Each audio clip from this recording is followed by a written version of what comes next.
بعد قال اللہ تبارک و تعالی فی القرآن المجید والفرقان الحمید کما ورد فی سورۃ یونس اعوذ باللہ من الشیطان الرجیم بسم اللہ الرحمن الرحیم الا ان اولیاء اللہ لا خوف علیہم ولا هم یحزنون الذین آمنوا وکانوا یتقون لهم البشرى فی الحیاۃ الدنیا وفی الآخرہ لا تبدیل لکلمات اللہ ذلک هو الفوز العظیم آمنت باللہ صدق اللہ البصیر القدیر وصدق رشید النذیر والحمد للہ رب العالمین۔ عزیزان گرامی قدر جملہ، عاشقان اہل بیت و رضاداران حسین، السلام علیکم ورحمۃ اللہ وبرکاتہ۔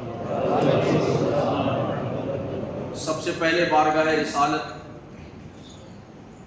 شہنشاہ نبوت، مخزن جود و سخاوت، آفتاب رسالت، نیر تابہ، روشن درخشاں، روح فدا، حضور سراپا نور، جناب محمد رسول اللہ علیہ تحیہ و ثنا کی مقدس بارگاہ میں درود پاک ہدیہ بآواز بلند پیش کریں۔ اللہم سیدنا نبینا شفیعنا سیدنا مولانا محمد کما تحب وترضى صلی علیہ صلاۃ و سلام علیک یا سیدی یا حبیبی یا رسول اللہ صلی اللہ علیہ وآلہ وسلم۔ ایک مرتبہ اور نبی اور آل نبی کی بارگاہ میں پڑھ لیں صلی اللہ علیہ وآلہ صلی اللہ علیہ وسلم، صلاۃ و سلام علیک یا سیدی یا حبیبی یا رسول اللہ صلی اللہ علیہ وسلم۔ حضرت پیر نصیر الدین جیلانی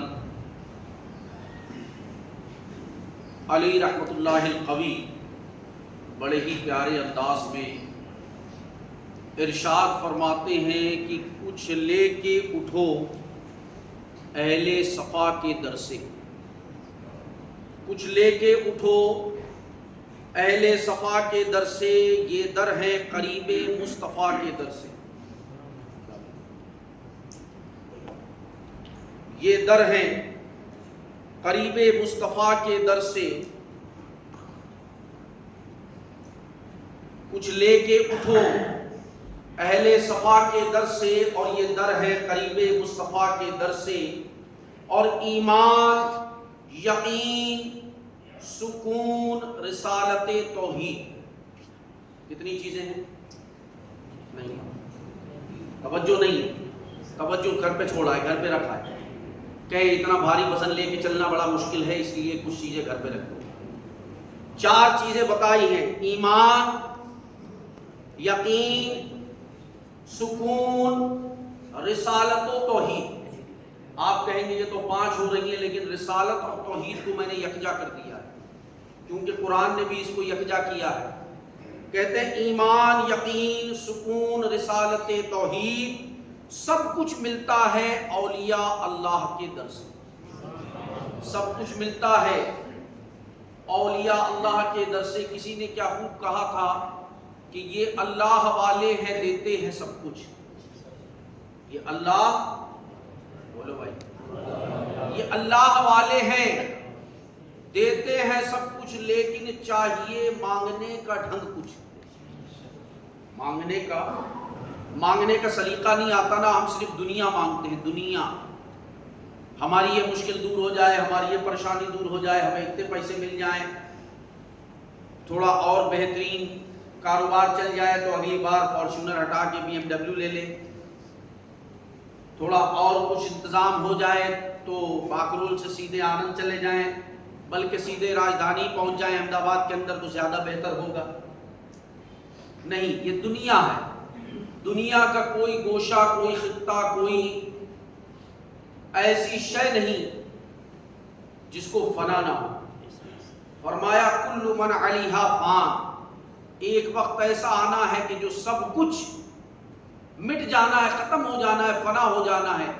اگر باقی رہنے والی ذات ہے تو وہ اللہ اور اس کے رسول کی ذات ہے۔ سبحان اللہ کو بڑی جلدی آپ کہہ دیتے ہیں، سبحان اللہ کا مطلب سمجھتے ہیں؟ یعنی یہ بات بڑی اچھی لگی آپ کو، اچھی لگی ہے، لیکن اپنائیں گے کس کو؟ وہ بری والی کو۔ وہ کس کو؟ اچھی والی کو نہیں اپنائیں گے۔ ابھی تو آپ نے کہہ دیا سبحان اللہ، کیا بات ہے، یہی اچھی چیز ہے، یہی ہونا چاہیے، لیکن کیا دنیا کو اور ہمارے امام نے کیا کہا تھا؟ بہت پہلے کہا تھا کہ دنیا کو تو کیا جانے. دنیا کو امام اہل سنت عظیم البرکت امام محمد رضا خان فاضل بریلوی فرماتے ہیں کہ دنیا کو تو کیا جانے یہ بس کی گاٹھ ہے حرافہ.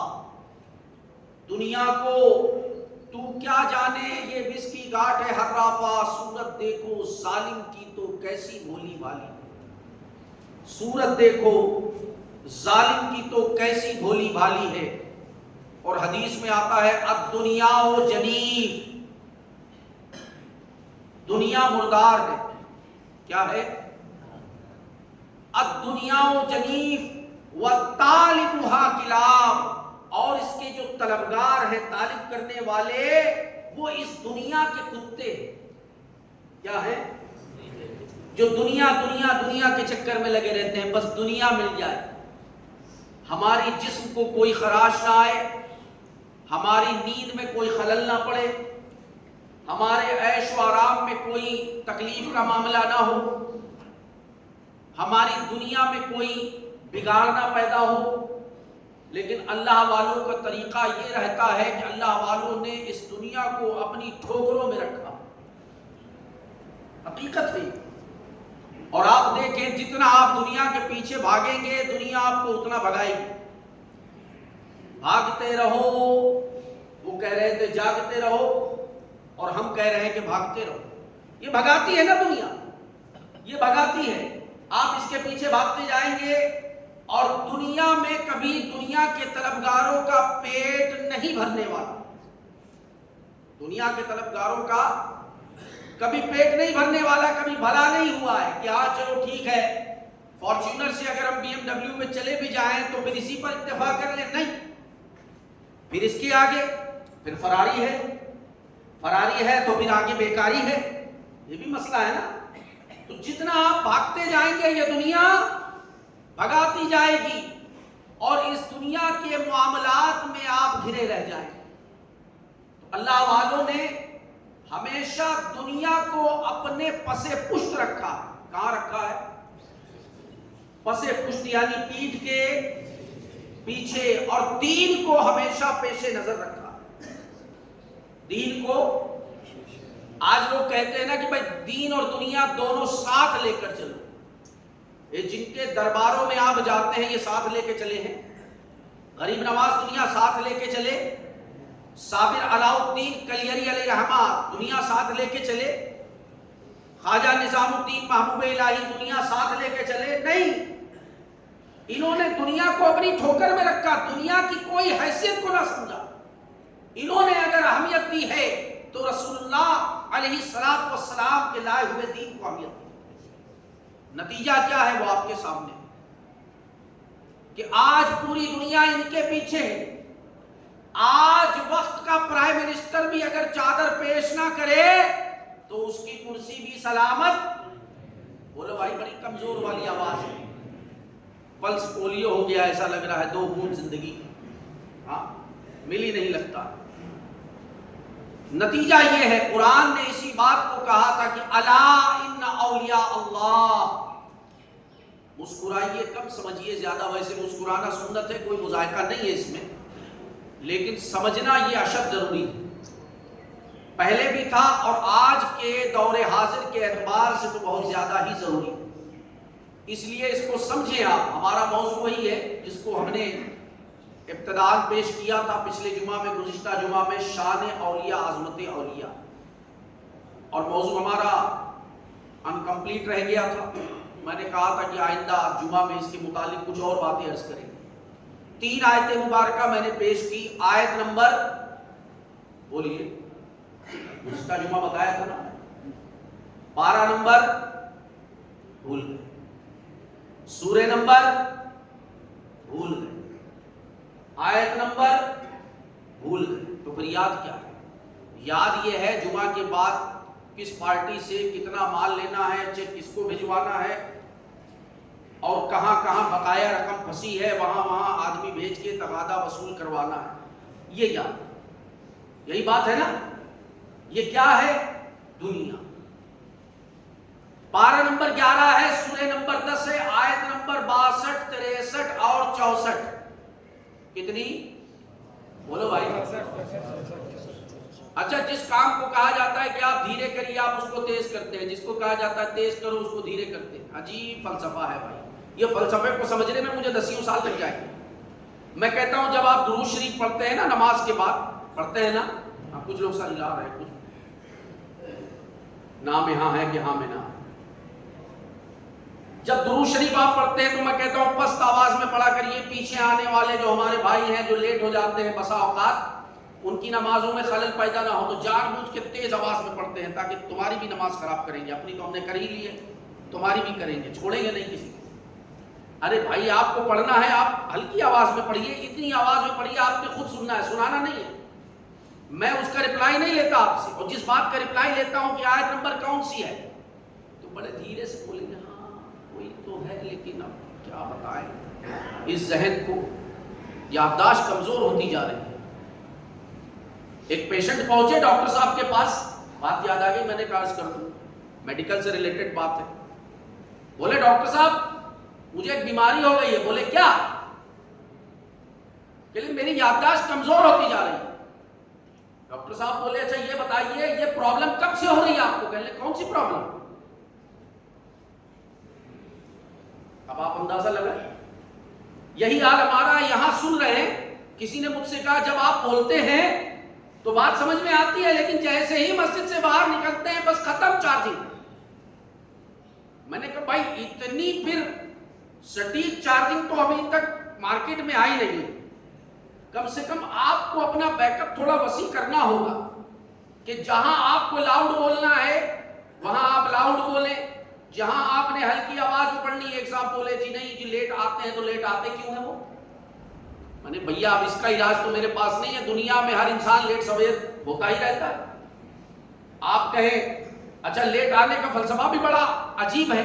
کوئی تو جان بوجھ کر لیٹ ہوتا ہے تو آپ یہ کہہ سکتے ہیں کہ بھائی کیوں لیٹ ہوا, کیا اس نے اذان نہیں سنی؟ اب کوئی یہ کہ آ رہا تھا راستے میں گاڑی پنچر ہو گئی, عذر شرعی ہے. تو اب ایسے شخص کو لیٹ آنے پر بھی کوئی عذاب نہیں ہے بلکہ لیٹ آنے پر بھی اسے مکمل ثواب ملے گا, کیونکہ جان بوجھ کر لیٹ نہیں کیا نا. عذر لاحق ہو گیا, گاڑی پنچر ہو گئی, آ رہا تھا راستے میں بارش کی چھینٹیں کپڑوں پر آ گئی, دوبارہ پھر گھر پہنچ گیا کپڑے چینج کرنے, کپڑے دوبارہ چینج کیے, پھر واپس مسجد آیا. اب یہ عذر شرعی ہے, اس میں بھی لیٹ آنے پر کوئی اس پر عذاب الہی کا معاملہ نہیں ہوگا کیونکہ جان بوجھ کر نہیں کیا.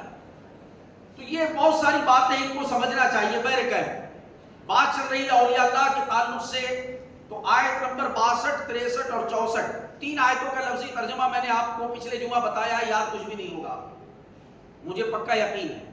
فرمایا الا ان اولیاء اللہ لا خوف علیہم ولا هم یحزنون, خبردار جو اللہ کے ولی ہیں, لا خوف ان پر کوئی خوف نہیں, ولا هم یحزنون اور نہ ان پر کوئی غم.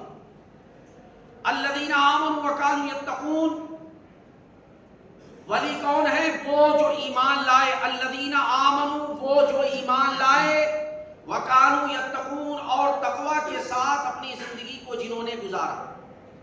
یہ ان کی پہچان بتا دی, ڈیفینیشن. آگے بتایا لہم البشری فی الحیات الدنیا, ان کے لیے خوشخبری ہے, بشارت ہے دنیا میں اور آخرت میں. لا تبدیل لکلمات اللہ, اللہ کی بات کبھی نہیں بدلتی ہے. بولو بھائی, اللہ کی بات نہیں بدل سکتی. ذالک هو الفوز العظیم, اور یہ ان کے لیے بہت بڑا اجر عظیم. اب تین آیتوں کا جو لفظی ترجمہ تھا وہ میں نے آپ کے سامنے رکھ دیا. ابھی پیچھے والے ادھر ادھر ہی دیکھ رہے ہیں, پتہ نہیں کیا دیکھ رہے ہیں. اب آگے ہم تفسیر کی طرف چل رہے ہیں. ہم نکل جائیں گے, آپ پیچھے ہی رہ جائیں گے. ویسے بھی آپ کو پیچھے رہنے کی عادت ہے. لفظ علا سے ہم شروع کرتے ہیں. یہ لفظ علا عربی میں اسے کہتے ہیں حروف تنبیہ. اب یہاں عربی تو آتی نہیں, مسئلہ سب سے بڑا یہ. اچھا یہ خطبہ جو ہوتا ہے جمعہ میں, ابھی ہوگا نا, خطبہ کیا ہے؟ یہ تقریر ہی ہے. یہ وہ تقریر ہے جس کو ہمارے اور آپ کے آقا جناب محمد رسول اللہ علیہ وسلم نے اپنی زبان مبارک سے ارشاد فرمایا.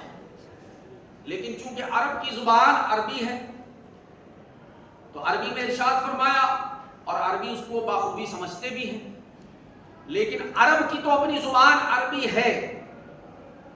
اب چونکہ ہمارے یہاں عربی سمجھنے والوں کی تعداد بہت کم ہے، بہت سارے تو علماء بھی عربی سے سمجھنے سے قاصر ہیں، سبھی نہیں بہت سارے، اور بہت سے سمجھتے بھی ہیں، دانشور بھی ہیں، ایسے بھی ہیں جن کو اللہ نے ذہن و فہم عطا فرمایا ہے.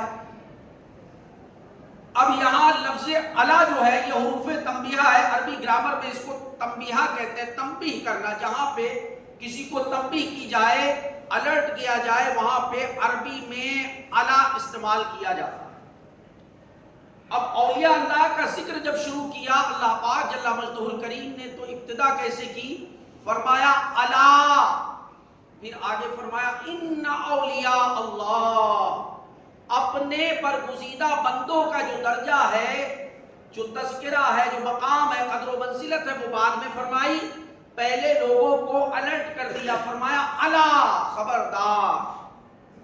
پہلے لوگوں کو بولیے کیا کیا؟ خبردار کر دیا، الرٹ کر دیا. اب یہ الرٹ کیوں کیا؟ تھوڑا سا ہم پہلے اس پر روشنی ڈالتے ہیں. ادھر دیکھ لو بھائی، خدا کے واسطے. آپ دیکھیں نماز کا حکم دیا ہے کم و بیش 700 سے زائد مقامات پر قرآن مجید. کتنے مقام پر؟ 700 سے بھی آگے مقامات پر قرآن مجید نے نماز کا حکم دیا. ایک دو آیت میں آپ کے سامنے رکھ رہا ہوں. ایک مقام پر فرمایا ان الصلاۃ کانت علی المؤمنین کتابا موقوتا. نماز مومنین کے لیے وقت پر باندھا ہوا فرض. کس کے لیے؟ بولو بھائی. مومنین کے لیے. مومن یعنی ایک، مومنین یعنی بہت سارے مومنین کے لیے نا، کسی ایک کے لیے نہیں ہے کہ بھائی ایک کے لیے ہے، ہاں ایک آدمی آ گیا بس سب پر سے ادا ہو گیا. نہیں، وہ فرض کفایہ ہے، یہ فرض عین ہے. فرض کفایہ اور فرض عین میں فرق ہوتا ہے. نماز جنازہ جو ہے وہ فرض کفایہ ہے. اگر کچھ لوگ پڑھ لیں اور کچھ نہ پڑھیں کوئی حرج نہیں. کچھ لوگوں نے پڑھ لیا سب پر کفایت کرے گا، کوئی مسئلہ نہیں کہ ساری بستی کو، سارے باکرول کو آنا پڑے گا، ایسا کوئی ضروری نہیں. لیکن نماز پنجگانہ یہ فرض عین ہے، سب کو مسجد میں حاضر ہونا پڑے گا، اگرچہ کوئی عذر شرعی لاحق نہیں ہے. تو عذر شرعی کی تفصیل میں بعد میں کبھی کروں گا، باقی تھوڑا بہت تو آپ جانتے ہی ہیں. کوئی ایسا عذر جو مانے آ جائے، منع کر دے مسجد میں حاضر ہونے سے. کوئی ایسا عذر کہ بہت زیادہ سخت بارش، بس آپ اس کو ایک مثال سمجھ لیں. تو یہ فرض کفایہ اور فرض عین کے متعلق مابین میں نے جو فرق ہے وہ آپ کے سامنے رکھ دیا. اب یہاں فرمایا نماز مومنین کے لیے وقت پر باندھا ہوا فرض ہے. بولیے. آج مائک کی آواز بھی بالکل کم ہو گئی، جیسے آپ کم بول رہے ہیں ایسے یہ بھی کم لے رہا ہے. یہ لے رہا ہے، آپ دے رہے ہیں. وہ لینے میں کم، آپ دینے میں کم. یہاں دونوں کم ہو رہا ہے اور ادھر ویلکم ہو رہا ہے. فرمایا